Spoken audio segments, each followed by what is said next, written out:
Today we'll be talking about the last unit for LSP510 03 qualitative research design and data analysis. So unit 5 will be on writing a qualitative report which is consistent with your CHA. So firstly, what is actually writing research report about? You can basically feel the pressure for you to actually produce a research report by the end of your course, by, at least by writing a dissertations and etc.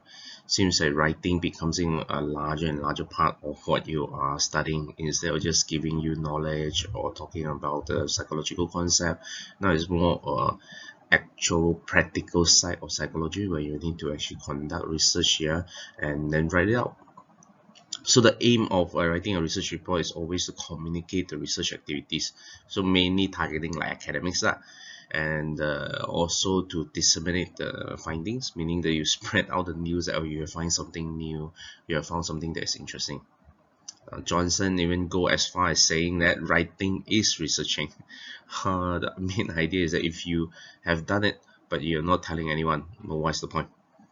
If you have done a research and you found something interesting or important, of course you need to let someone else know. Yeah. And now I can understand that for most of you, including me, the format of writing is actually of concern. Like, it's always confusing. There are so many different formats out there. So what is the one that you should actually be following? The easiest way I find to do this is try to find a model article that is actually consistent with what you are doing. It cannot be just simply any old or even one of those they call classic qualitative research report. You should go and find one that is more contemporary, more recent, and one that's actually in the same field, if not just similar field that you are actually studying. So choose one on the same topic and etc. At least on the fact that it would actually inform you what journal you can actually go and apply for when you actually try to publish your study. Yeah, so if this is a journal where a similar topic has been published on, so might be the one that you want to consider, yeah, for your own publication. Then the model article as well as the journal itself would actually be able to give you a clearer guide as to what is a appropriate or at least acceptable report structure for the study that you had just conducted. Yeah. Now, in terms of citation and reference format, yes, we are all. I imagine most of us, or all of us, are actually veteran psychology student right now. So the citations and reference formats, of course, have to follow APA 7 edition. Yeah, but if you actually go to journal article, they might have a bit of leeway as to what type of format they actually prefer, whether they actually follow the 7th edition to the teeth or not. That might be a bit different. So it will still be worth it to look at how a model articles or a journal actually will navigate around the issue. Okay, so if you actually look at the model article, it will give you a good idea as to what is the acceptable and effective style of communication. As we'll discuss later, qualitative research report might be a bit different compared to quantitative one, where it is actually less rigorous, even in terms of the qualitative, even in terms of report writing, I know. So you could actually be a bit more creative as in how you want to present your findings, you want to talk about your research and etc. Of course, how much leeway again or creativity that's allowed will depends on the topic that you are studying. Yeah? And this is actually more relevant, like what type of a level of detail should you actually go in, like do you actually do all in and talk about too much, talk about a lot, but that would be similar to like a dissertation or thesis, isn't it, right? You actually provide a lot of details, yeah, or rather you focus on the important parts. But if you are only focusing on the important information or feature per se, what is considered as an important feature and information, yeah, so you need to know, and it's easier to find out through a model article. And of course, on the very least, at least you might learn some psychology and like things that you might not actually realize, things that is could be interesting or important for what you are studying, or at least for the study that you have just done, Perhaps it will help you to rethink about your own writing as well, yeah, and or if there are any extra things that you want to add in that could make it more interesting. Now, when we are discussing what is a characteristic of a good qualitative report, there are things that you share with quantitative report, like good writing, APA format. I imagine that you understand those things would be similar. Doesn't actually matter what type of research that you have conducted. This should be criteria or things that you should be considering when you're actually writing the report. And of course, there are things that is special for qualitative report itself. Again, it is a different field in general compared to quantitative research, so there must be things that actually make it more distinctive. So we will go through both. So firstly, let's talk about some features that define what is a good report, again, regardless of whether they are qualitative or quantitative research. So there should be a really clear statement as to what is the purpose of the research. I know when you actually put it down like this, it seems like it's the moment, isn't it? Like, of course, you need to tell people or at least a reader that like what is the purpose of your research. But for qualitative research report, it's not always clear cut. As we'll talk about later on as well, it just seems to be repeating cry out to the fact that, oh, you need to actually make this clear, you need to actually make this clear. It's also the reason, one of the reason also being that, remember the previous unit when we discussed how to plan for interview, how to plan for your focus group, etc. The purpose of the qualitative study could change midway. So yeah, remember by not at all the study that is supposedly on the victim of sexual adjustment, yeah, then it actually goes into cancer trajectory, given the data that they have found. Yeah, so it's not uncommon for qualitative research to actually change the nature, the whole purpose of studying in midway. So for people who are new to the field, it might be a bit confusing.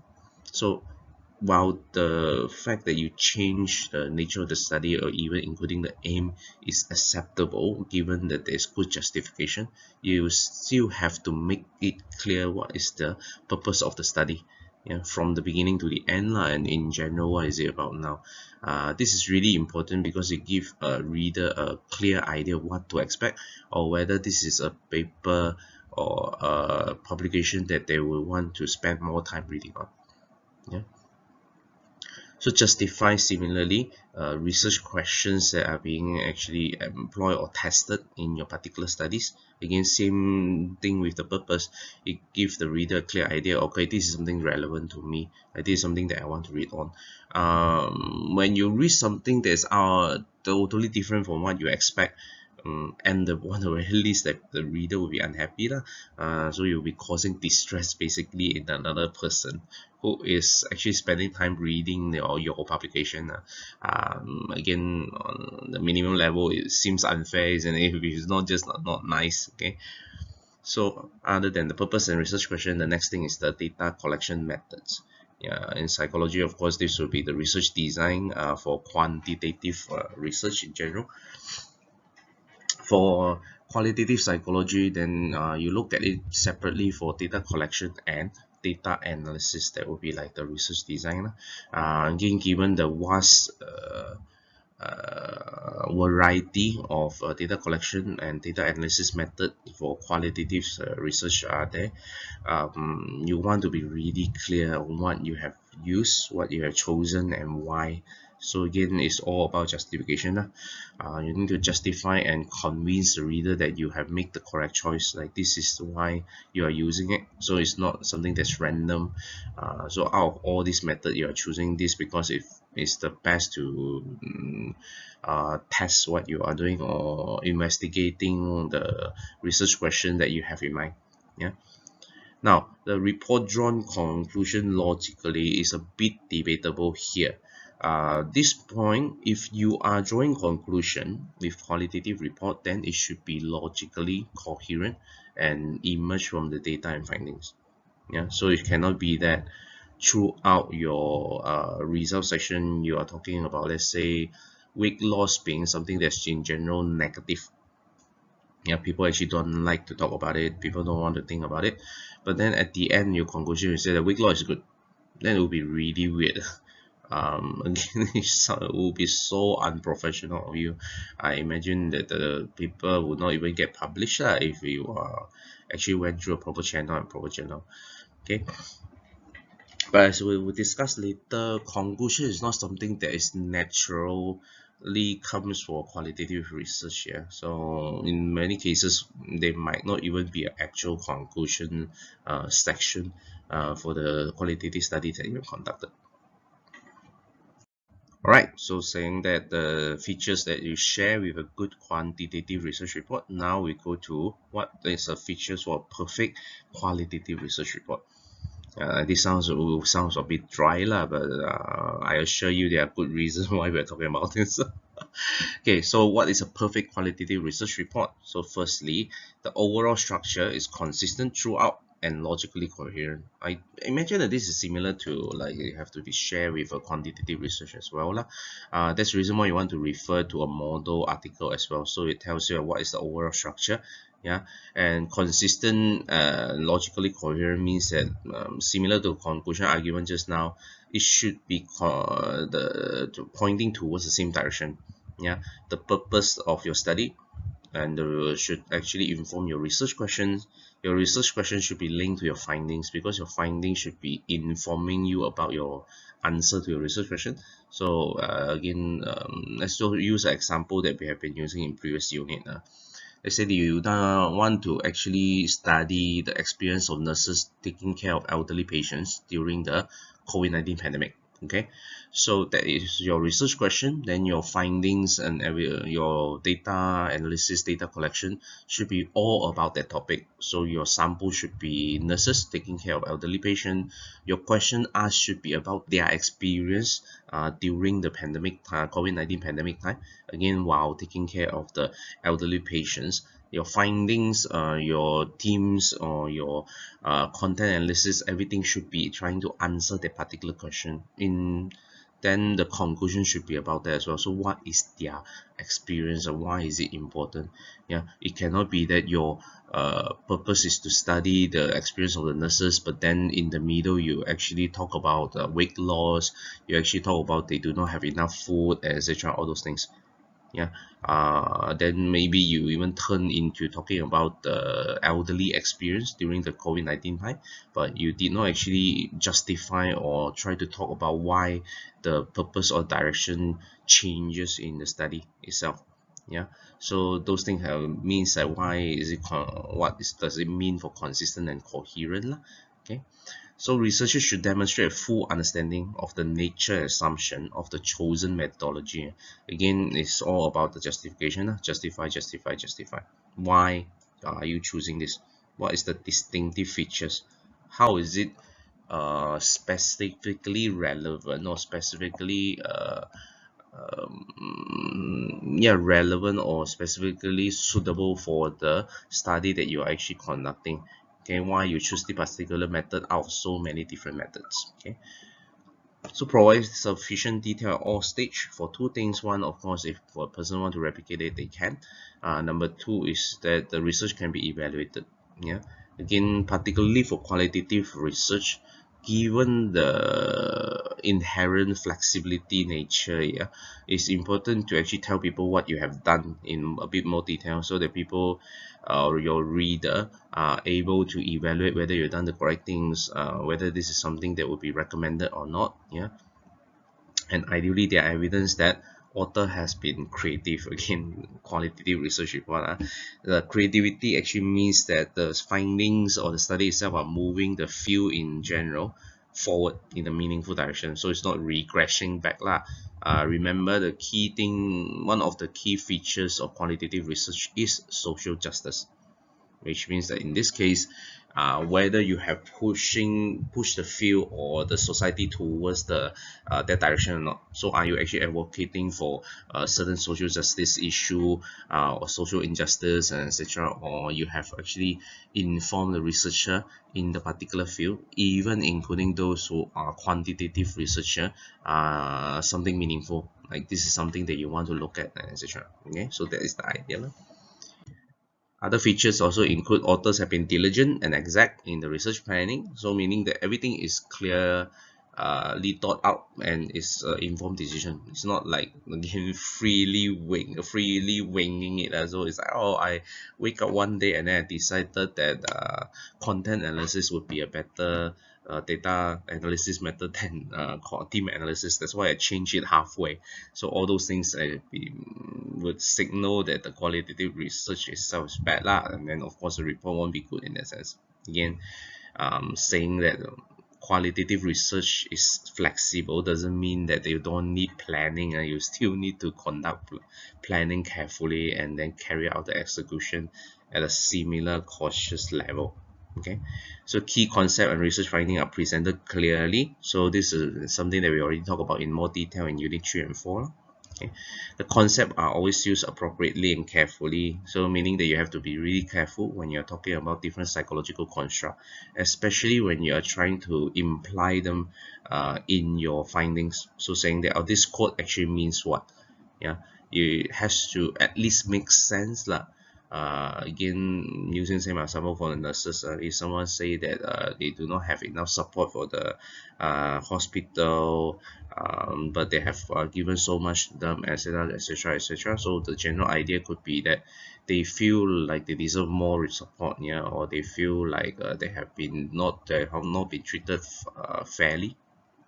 Yeah, instead of saying that all nurses are thinking about quitting, or all nurses are greedy people, and etc.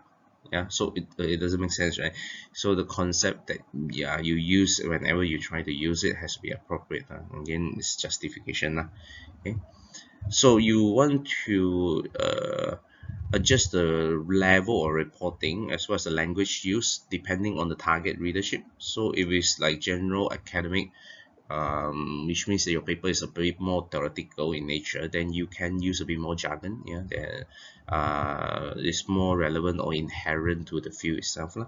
But if this is something that you are targeting a layperson or even the management level, then you need to adjust the language accordingly. Yeah, so make sure that clarity and openness is actually a theme in all parts of your writing.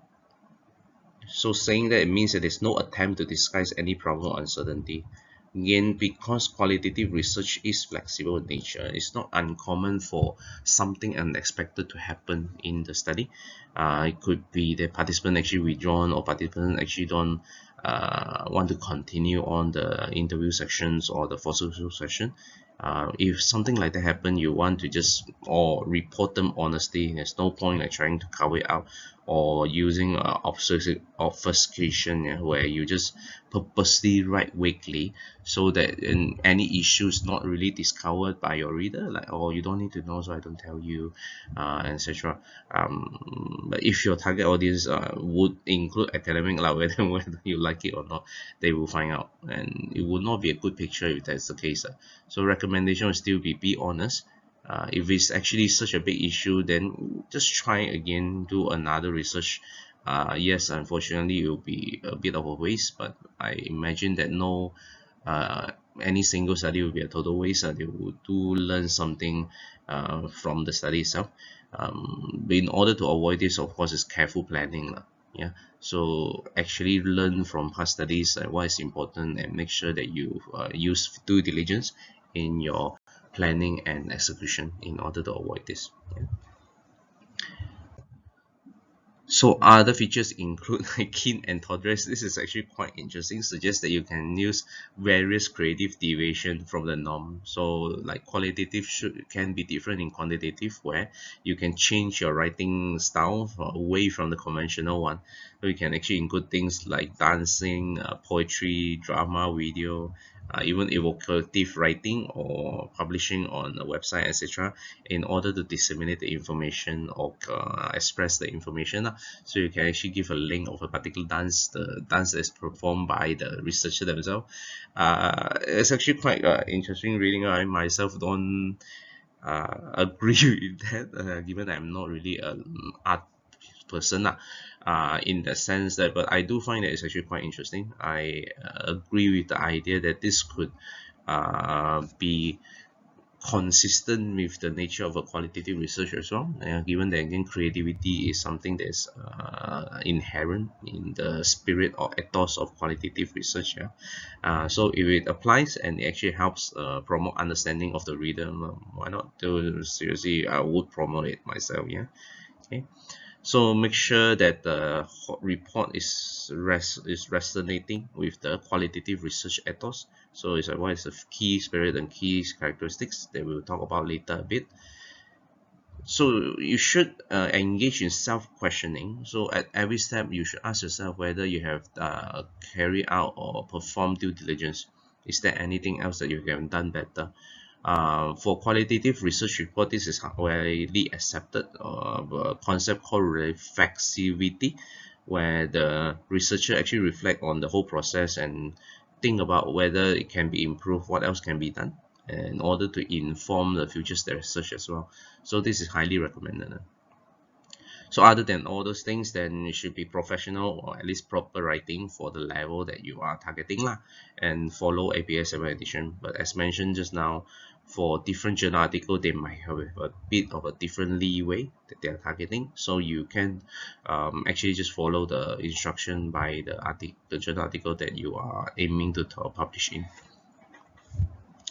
So what is a qualitative ethos? So this includes the whole idea of open-ended and flexibility.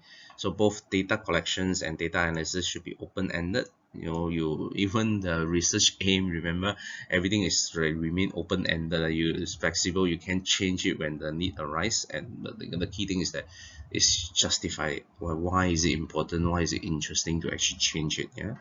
So you're always targeting full and research data, rich data. So the thing that you try to gain from your participant, either through verbal or textual nature. So verbal is the most common form, but you do change it back into transcription, which is a textual nature. Okay. Now remember, qualitative research in general are exploratory. Yeah. Saying that, of course, you have ground theory research where you are testing a hypothesis or even a particular theory. Okay. So understand or count the findings or writing should be about understanding or taking into account of the data, like trying to reflect what is the meaning of the data, etc., instead of trying to answer a specific questions or hypothesis. So hypothesis is in general a no-no in qualitative research, again, except for grounded theory. Okay, you don't actually test anything in particular, because according to qualitative researcher, that will only bias and narrow the scope of you as a researcher. Okay, so you should remain open and just see what actually emerged from the data, yeah, and try to illustrate that, rather than focusing on the limited view or limited hypothesis that you might have or informed by other studies. Provide a clear or comprehensive pictures of the sample study. Saying that, it doesn't mean that you want to provide as much demographic detail as possible. That's not the idea. General demographic detail, of course, like age, gender, where they are from, all those things. Yeah, it's like due diligence. You do provide them. Yeah, they are the general demographic one. But more importantly, you want to talk about the what do you get or feel is about the sample, like what type of people are there, what feelings or emotions do they elicit to you. Remember, you as a researcher, qualitative researcher, you are expected to form quite a close relationship with your participant. So in that case, you want to reflect on yourself, like what does the relationship tells you or teach you as a researcher. What do you feel is special about this part of a sample? Again, talk about the nurses who deal with elderly patients. Yeah? You can imagine that they are must be a special bunch of people who are actually able to do this. It is high pressure time. Their job is already high pressure by itself, and then taking care of elderly patient would be extremely challenging. But they are able to pull through, even given all the challenges that we can only imagine that they've gone through. Yeah, so they will be really impressive, to be honest. So those are the pictures of the sample study lah. Okay. Then data description and data analysis should be balanced. Those data description is that you focus only on the transcript. You actually talk about what you get and etc. Analysis would be remember in Unit 4 going into the underlying information or meaning. This one again, basically regardless of whatever analysis that you are using, the purpose is to discover the underlying information or underlying themes in your data. So what can you actually extract from the data? What is actually the general meaning? But these two have to be balanced. Participant or sorry, the reader should actually know in general what the data is about, like what does it actually inform them, because as a reader themselves they should remain flexible. They should be able to extract meaning from the data as well. So it's not that you want to hide the general or the raw data from them, but then you also want to show that you have done your due diligence in data analysis. Yeah, if not, then you can just publish a transcript. What is the need of actually conduct a study or conduct a study here? The reason being is that as a professional, qualitative researcher, you are supposed to be better at extracting meaning. So you should show like how you can extract meaning from all this data, and then the reader will be able to make a decision of whether they agree with it or not. So if it agree, then it means that they have learned something, or it would inform them or inspire them for future study. If they do not agree, then this is basically the same thing. It would create a really interesting discussion in the field. Okay, especially if they are also researcher themselves lah. So the studies and the writing should be coherent. So this is the extent to which the report actually present the analytical finding in an integrated way. Basically means that whether it would give you enough information, not the one that you can just get from raw data. So for example, even if you conducted a team analysis, just simply giving them a list of teams would not be sufficient. You should actually discuss a relationship, like how it actually arrived to that, what is the sub teams, what things actually emerge, how is it actually supported by the data and everything. So a good example or a method would be the thematic mapping that we already mentioned, or learn in Unit 4. Yeah. So theory and method should be closely linked to each other, so they should be consistent. Like why you actually choose the tool, based on a particular theory, why you choose a particular method. And lastly is transparency. And this is about being clear of what you have done. Yeah. So what you actually did as a researcher, yeah, what you choose, etc., how you actually conducted the research in terms of execution, how you actually recruit the participant, and lastly why you actually did the research. Particularly essential important when you have a change of heart in the middle of the research, like you change the aim of the study, is the purpose of the study, or the method that you are using, even including sampling method. So all those things have to be really clear. Why are you doing it? You need to try to justify it.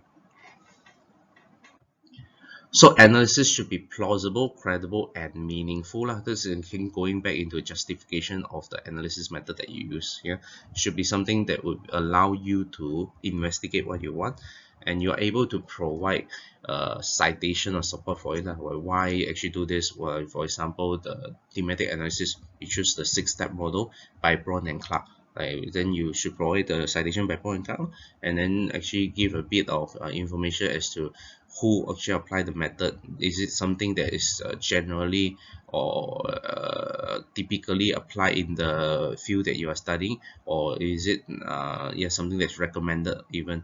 Yeah, and of course have a meaningful means that the information that you extract using the data analysis method should be something that's useful and applicable or has meaning lah.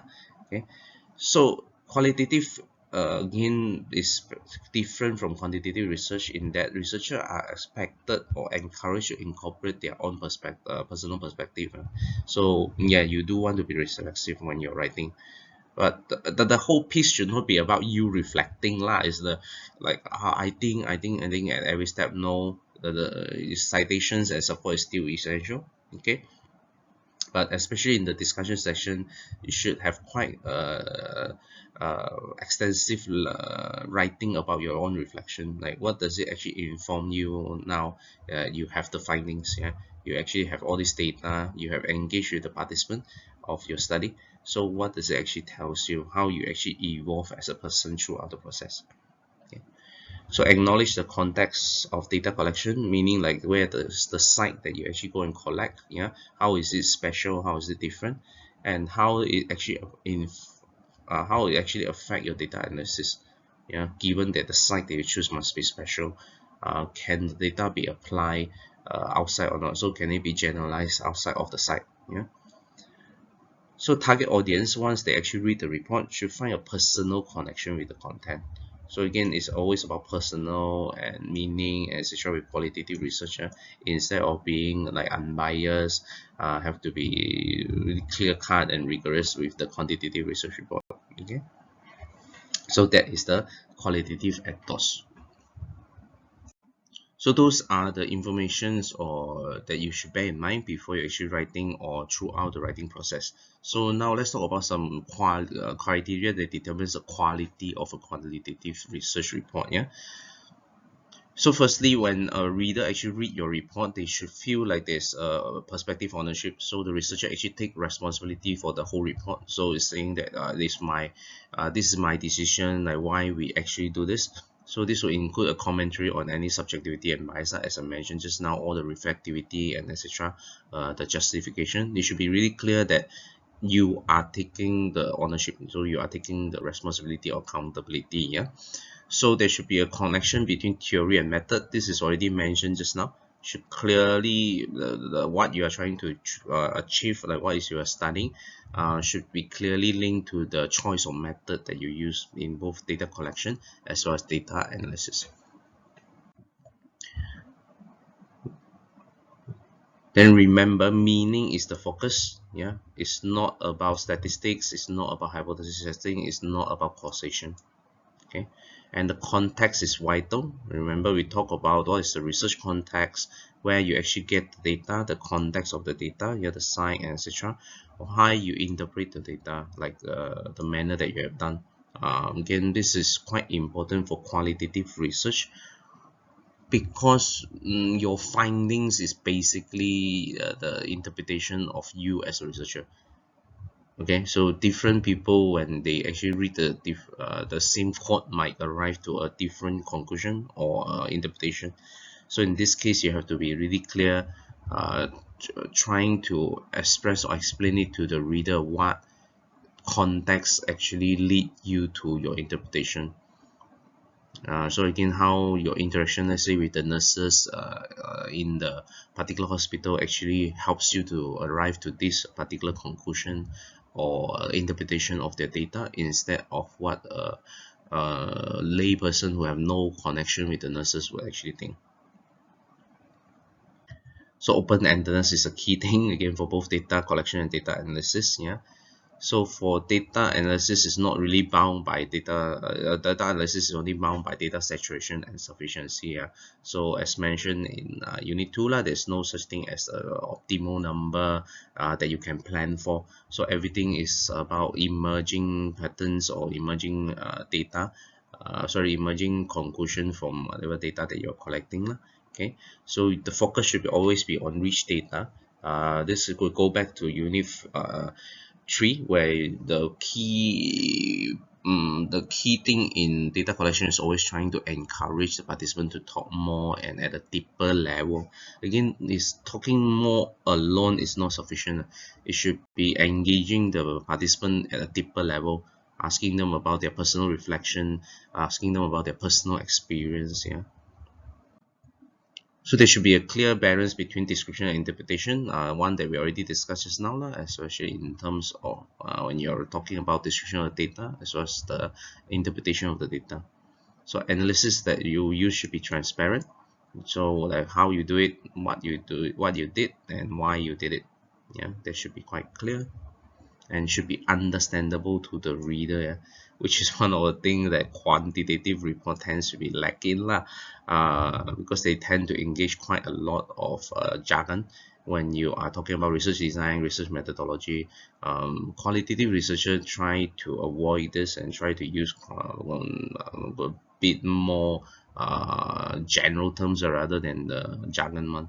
So you still have to bear in mind lah. It's not like qualitative research don't have its own jargon. So analysis that you use should be plausible and credible. So this should already be well determined before you even conducted your research lah. But it's good that you actually provide detail here so that people can evaluate and provide feedback on the method you have chosen. Yeah, distinctiveness of the account should be made clear. So this is why if different people have different opinion, yeah, or whether you actually arrive to a different opinion compared to past studies. But still, conclusion should be accessible as well as resonating with the whole data. Yeah, okay. So the conclusion drawn by researchers should resonate meaningfully, yeah, with the audience. So like I mentioned just now, it should be that they understand where you come from. They might agree or disagree with the reader might agree or disagree with the researcher. Both is fine. Again, the purpose about qualitative analysis or qualitative research is exploratory and discovery. So it will be good that when someone, again, same thing, you talk about the nurses who take care of elderly patients, yeah, but your sample, let's say the context is actually in a high-end hospital rather than a government one, yeah. Then when the nurses in the government hospital really, they might feel like they do disagree with your conclusion or disagree with your interpretation, that would generate like meaningful discussion. Again, I don't think anyone would doubt that that particular topic itself is really essential. I imagine that, yeah, the next COVID-19 etc. would happen again. It's not like we are so, yeah, clear-minded and reach a point in our society where we can actually stop any evolution of viruses or pandemic lah. So if when it comes again, then we should be more prepared compared to this time around. So that's why you can see why this topic would be important, yeah, and why it is essential to generate more widespread discussion, so that people from different background or context are actually involved in the discussion, so that we can actually reach a more how to say this, a valid conclusion, yeah, or as to inform policy making. So there is the quality criteria, meaning that you want to consider all these things when you are writing as well as reading a qualitative report. So good one would include all these features. So saying all these key features, next we go to the structure of a qualitative report. So a side-by-side comparison between a conventional quantitative report and a qualitative report. What can you see is the difference? Actually, not much. The only difference actually lies here. Okay, the result and discussion. So for a typical quantitative report, the result and discussion are separated. The result will focus on mainly on the statistic part. What did they do with the data? Yeah. Then they would try to elaborate on the meaning of the data or implication, etc. in the discussion section. For qualitative report, result and discussion tends to come together because it will be a bit weird and repetitive if you try to separate them out, because for research or result section for qualitative research would be the themes of quote, etc. Yeah, if you want to separately discuss them in another session, means that you need to repeat the theme and quote again in the discussion section. Hence, in this case, it's much better, make more sense if you do it all together. So you actually mention the themes and then the supporting quote and just straight away discuss what they mean. Okay. So there are people who call it finding section also lah, or call it analysis and discussion. They are basically the same thing. Yeah. And the other one that's special about qualitative research report, as we'll discuss a bit further later on as well, is that conclusion is optional. All right. Why is that the case? Let's go to a bit of detail, yeah, as to the subsection or subheading. This is actually quite helpful. You don't actually need to go into detail as to how you actually do this, etc., until you actually need to write it. But the subsection actually tells you that these are the information that should be included in this particular section. Okay, so for example, title should be informative. There are guidelines depending on how many words you should use, depending on the journal article that you are engaging, depending on the format that you're looking at. APA generally say it should be less than 15. Some would say 12, but in some study it will go even up to 20 lah. They are willing to sacrifice the word limit per se in order to make it clear like what this study is about, which could be really important for qualitative research. Yeah? You can include a title and subtitle, and that tends to be quite common nowadays for qualitative research. Yeah. The common fault is that you do not provide enough information. As I said just now, in most cases, they will sacrifice the word limit in order to make it really informative. Yeah. Then the abstract is a summary. A summary includes the rationale and reason for the research, the method, yeah, including the analysis, recruitment, sampling, and findings, which is a key thing. And if conclusion is there, then you talk about the conclusion. If even if there's no separate conclusion section, there should be a concluding statement, something that is linked back to the research questions or research purpose or aim in the first place. So this is your aim. You have done the research now. What is your conclusion? Yeah, have you achieved what you want to achieve or not? So those things. Yeah. So common fault is that there's no summary. You write too much, or you did not actually include all the major components. Yeah, especially important for findings and conclusion. Again, saying that there might not be a separate conclusion section for qualitative research. You should still have a concluding statement. Introduction, one or the two biggest part of any research report. Yeah, these are the sections. Orienting, like starting paragraph, justification and clear statement of the aim. Then the literature review, all the past studies that would inform you of why you are doing these studies up until the design that you choose, until the data analysis and data collection method that you choose. Yeah. So what emerged from the literature review would be the rationale, again, why you are actually doing it, and you justify why you choose a particular method.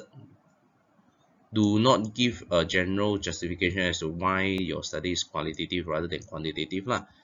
It's important for a student to know why, yeah, you choose quali rather than quantitative methods. But when you're writing a qualitative report, you should be focusing more on the specific data collection or data analysis method that you've chosen.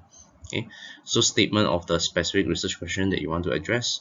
Again, hypotheses are largely inappropriate for qualitative report. Now, some common faults for the introduction is content are not sufficiently focused towards the study. So you are jumping all around, you're being too general. There's no coherent structure. This one is the flow that I already talked to some of you about. It should flow even for qualitative report from general to specific. Each of the theme of the paragraph should be clearly categorized and separated. So it should not be like I say jumping lah. So you mention one point, and then the second point, then in the third place you jump back to the first point without any reason. Yeah. Try to use subheadings. I know some of you don't like it. It feels like you are expanding the page count, etc. But do use it. It's really helpful. Okay. Content are vague and insufficiently detailed. This is always an issue lah. Again, saying that you're conducting qualitative research doesn't mean that you can be vague and not specific. You should be clear. So there's the introduction. Then it comes to the method section. Now, if you have not made it clear why you chose a particular method in terms of data collection and data analysis method, then you talk about it here in the method section, why you do it. Yeah, then the design, going back to the data analysis, sampling method, yeah, as well as the data collection. So procedure, same as quantitative report, you have to provide a really clear detail. Might even need more detail for qualitative research, again, because the sampling context and the sample is special and important. Okay, so what are some information about the participant and the sampling process? Remember, we talk about the comprehensive picture of who the participants are. Okay, ethical consideration, this one is special because in most quantitative report you don't actually talk about this, given that they will just mention or it has passed through the ethical board or institutional review board examination and they allow it. For qualitative research, given that you are asking people for the information that is a personal part of them, yeah, you're asking for personal information, something that's deeper, it might actually cause distress depending on the topic that you are studying. So even for example, the nurses, yeah, example again, who take care of elderly patient during COVID-19 time, you might actually remind them of a time where they feel extremely stressful and they don't want to actually remember. You try to imagine if the topic is about like a victim of sexual abuse and etc. So those are the ethical consideration, like what you actually think about, what should you consider, what you have done in order to minimize any potential negative effect. Okay. Then talk about what type of transcription approach that you take. What's your strategy for data analysis? Yeah, and lastly, this sounds really weird. For qualitative research, you also need to talk about how you ensure reliability and validity, or at least test for it. Now, reliability and validity for a qualitative report is actually different compared to quantitative report. Yeah. It's not about internal consistency, it's not about factor structure, etc. So reliability for the reliability for qualitative research means that if you do have multiple researchers, do they all agree on the coding and theme? Do they all agree with the interpretation of the data? There is like inter researcher or inter rater reliability lah, yeah, or those of them all agree. If you actually use observation, then you do test whether they are inter observer reliability or not. Do you see the same thing? Do you interpret the same phenomena in the same way? Do you agree with the interpretation? Yeah. And when it comes to validity, means that when you say that this is the meaning you extract from the quote or from the transcript lah, from the speech by the participant, do the participant agree or not?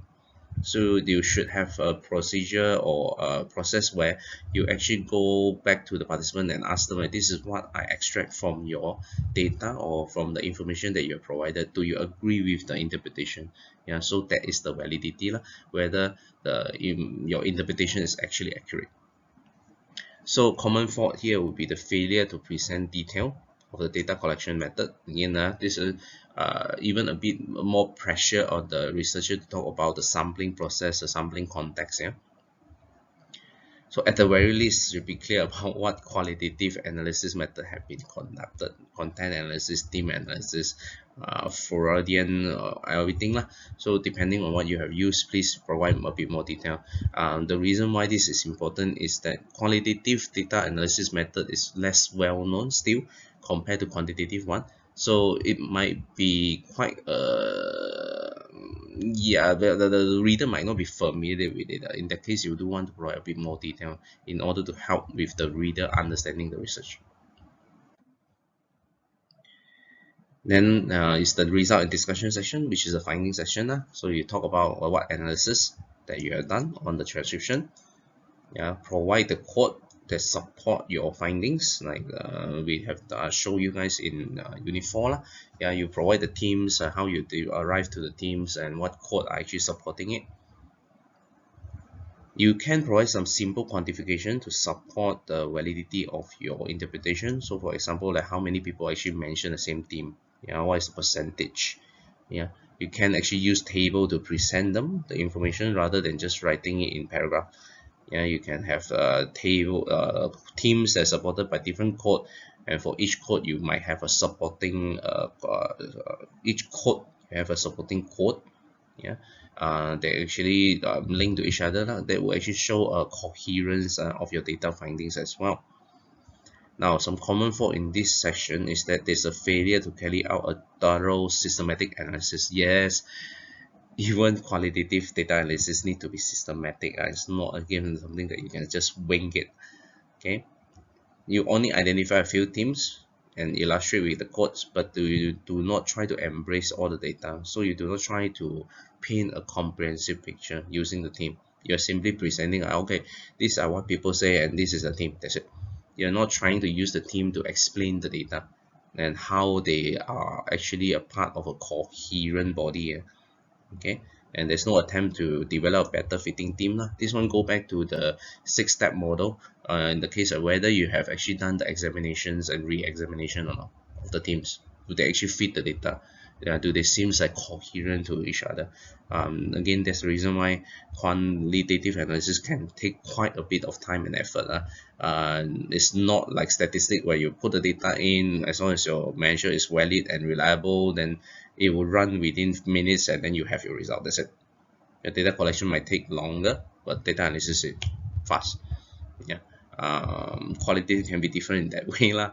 Data collection might be quite fast. Yeah, you can do it in 1 or 2 days if you really go into it lah, like conduct multiple focus group, multiple researcher in one go, and you can complete in 1 week. It's really fast.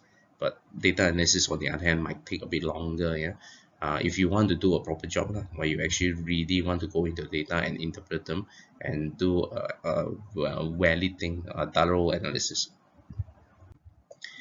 So similar, continue on the result and discussion. There should be a reflection on whether you have done the correct thing or not. Is there things that you can do to improve it? So what's the major features of the analysis method that you choose, or what is the finding? So remember to relate the finding to the past studies. So this is more the discussion part already lah. So once you presented the theme, presented the quote, then you try to link it to a past study on the spot. Yeah. So they describe the attempt to validate the analysis. Remember we talked about validity just now. So if you have not done this in the method section, then you can do it now in the result section. Are there any methodological issue or limitation? So this is linked to again the discussion part. And what is the implication of this research? How does it actually inform future study? How might it actually inform policy makings, etc. So common fault in this section would be a failure to carry out again thorough systematic analysis. That's the things that we already mentioned just now. So try to follow the 6 step and re-examine the quote basically. And lastly, if there is a conclusion section, it should be optional. Yeah, because conclusion is largely uncommon for qualitative research, given that qualitative research by nature is exploratory. So saying that you would arrive at a final conclusion sounds really quite weird. Yeah, that's why it's often a part of the discussion session, so there will not be a separate section. Okay. So yeah, given the nature of qualitative research, it might not be something that's conducive. Like you want to reduce the whole finding into a few conclusions. Okay, but if you are going to do it, make sure that they are coherent and consistent with the rest of the report. So as I mentioned just now, it cannot be that the data all say that the experience by the nurses are bad, but then at the conclusion you say that, oh, they are really happy, the government do not need to actually do anything. Yeah. Then of course come to the dreadful part of references and appendix. References just follow APA 7 edition or whatever the journal is actually suggesting. Yeah, make sure that they are consistent. Transcript should be in the appendix. This is for student work or dissertation and thesis lah. For publication, this might not be something that is encouraged, given that it will go way beyond the page count that is allowed. Okay, so whatever information that you put in will be affected by the type of writing that you are doing lah. If it's like student work or like especially master dissertation or PhD thesis, those things will try to provide as much detail as possible. Yeah, because those will help your examiner or your reader to see how much work you actually put in, whether you have done a well-learned work or not, and whether everything is actually valid and thorough, etc. Okay, but in a publication, you can see that appendix would be a bit on the minimal side, like you only present things that are essential. All right, that will be the detailed structure. Go a bit into the key section, like abstract we don't need to mention again because it's basically whatever that is talked about just now in all the subheadings. Now this is a flow that is recommended for introduction session. Okay, so you talk about the initial orientating material, like generally background into the topic that you're studying. Yeah, why is it important? Then talk about the main aim of your research. Then you assess the current state of the research. Okay, so at the moment, what seems to be the concern at the moment, what seems to be the general consensus? Then once you actually go through this using a literature review, basically, like what is the issue that arise out? So in quantitative research, we call it a research gap lah. So this is currently the status of the research field.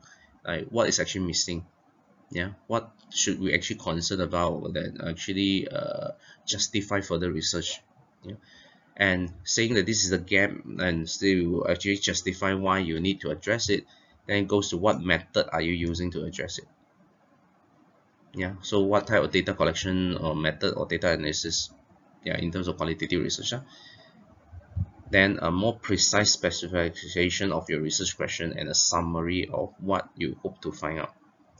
So again, link back to the method lah, and you want to justify or make it emphasize on the research question that you're asking and how the method you choose would help to answer that question. That this is a flow of your introduction. Recommended only you can remember be creative, particularly for qualitative research. Then in the method section, you should actually include the rationale of why you choose a particular data collection and data analysis method. And then what is the study design? Yeah, depending on the method that you choose lah. So you talk about the design, the sampling process, etc. Then provide information about the procedure, let it be using interview, let it be other methods like focus group. Then paint the picture, comprehensive picture of the participant. Remember, we already talked about the ethical issue and talk about the transcription. Yeah, what transcription method you use? Is it Jeffersonian? Is it like secretarial? Yeah. Then data analysis method that you have chosen, what you have done, how you conduct it. Then what steps you have taken in order to assess or ensure the reliability and validity of your data analysis. Then it's your result section, make sure that you include the findings, yeah, as well as the choice of code. So choice of code here would be a key issue lah. You want to make sure that all the codes are actually have high representativeness and relevant to the data or the research aim of the study. Yeah, we already talked about this in a bit more detail in Unit 4, so you can actually refer back to Unit 4 as to what does it mean to for code to be representative. Yeah. Then lastly is the conclusion section. So again, much qualitative research is exploratory in nature. So conclusion might actually appear to be clumsy or awkward lah. Like you are saying that you are exploring something, but then you are trying to conclude things by being a very reductionist. Okay, so most useful when specific hypotheses are being tested, much like in grounded theory research, where there are specific theory, there are specific hypotheses. But in most cases, it's not applicable to qualitative research. Yeah. So that's the reason why it's optional. Yeah. But even if there's no separate conclusion section or no separate discussion section in this case, you do want to end the result and discussion or finding session with an effective concluding statement. So what is an effective concluding statement? For qualitative research, you would want to go back again to the aim and research question. Like if you have asked a research question, then what is the answer now after you have done this research? You want to actually conclude it with that, or if you have a particular aim, yeah, the research aim, the purpose. Now that you have done your research, did you achieve the aim or not? And how does it actually inform people in the future, etc. Okay, where's the future direction right now? So all those things could be in. I think for personally for me, the easiest way to, or the best way to write this is to focus on the research question. Okay, have you actually answered the research question or not after you have done the study? If not, then like what seems to be the future direction from here on? Yeah, that could be quite interesting or at least important. Yeah. So that would be the end of the course. So the have gone through Unit 1 to Unit 5. And yeah, if there's any issue, don't approach your CL and your tutor. Yeah. And hope that you enjoy the course. Yeah, and actually learn something. Try to remember that qualitative research, while for those of you who are not familiar with this, seems really strange and why are you doing this. So it's totally different from the quantitative research that we actually learned previously. You are talking about flexibility, you are talking about emergent pattern, you are talking about less rigorous planning, all those things. Why are we studying this? Try to remember what we discussed in Unit 1. The key thing of qualitative research is that it's supposed to be complementary of the dominating, even currently dominating quantitative research methodology. There are things that statistics cannot do. In this case, is exploring the depthness and the wideness of human experience, and qualitative research allows psychology to do so. Yeah, so I personally feel like it's a valid thoughts to say that I don't want human experience to be boiled down or reduced to numbers only. Although it has good reason as you learn or you already learn in quantitative research why we want to do this. Without the numbers, it's hard to claim psychology as a science. Totally understandable. But saying that, it doesn't mean that we can turn a blind eye to the limitation of quantitative research. So that's the reason why although I'm personally a more quantitative person, I will still welcome and encourage people the inclusion of the method in psychology. Again, make psychology, you can only make psychology better as a field of study, yeah, as science itself. I don't see the reason why you don't want to include it.